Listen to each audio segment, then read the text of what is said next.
जिल्हा परिषद आणि पीडब्ल्यूडी दोन्ही एकमेकांवरती आपल्याला वादविवाद करताना पाहायला मिळतात. जिल्हा परिषद म्हणते की या कामासंदर्भात आम्ही कुठली जबाबदारी घेत नाही, पीडब्ल्यूडी म्हणते की त्यांनी देखील जबाबदारी घ्यावी. हा नेमका तांत्रिक गोष्टी काय?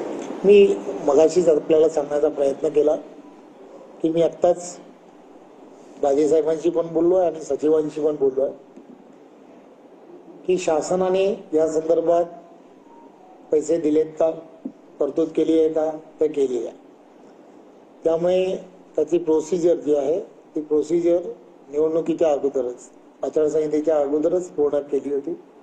त्यामुळे तर त्यामध्ये कोणी हेतू पुरस्कार जर दिरंगाई करत होता किंवा केली असेल तर त्यांच्यावरती कारवाई करणं हे अपेक्षित आहे आणि जो कोणी दोषी असेल त्याच्यावरती कारवाई होईल.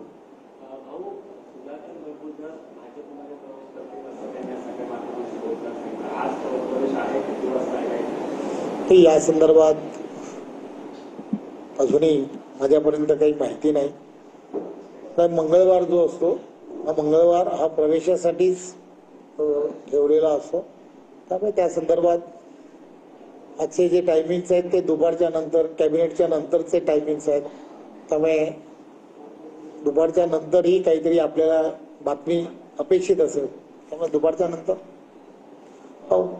रवींद्र चव्हाण म्हटलं की ऑपरेशन रवींद्र चव्हाण ओळखलं जातं. अर्थात अनेक गोष्टी तुम्ही उघड करतच नाही. आजचा मंगळवार हा संजय राऊतांसाठी धक्कादायक असा मंगळवार असणार आहे का?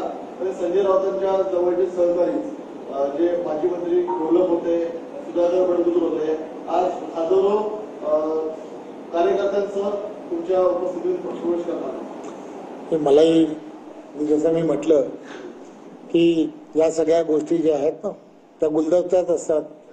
त्यामुळे गुलदस्त्यात असणाऱ्या गोष्टी ज्या आहेत त्या थोड्या गुलदस्त्यात राहणं पण फार गरजेचं असतं. त्यामुळे 3 वाजता आपण ठरवू. नक्की. धन्यवाद.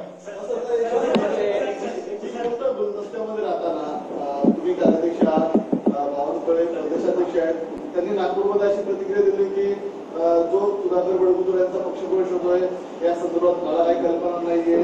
तर नेमकं काय स्थिती आहे? 3 वाजता 3 वाजता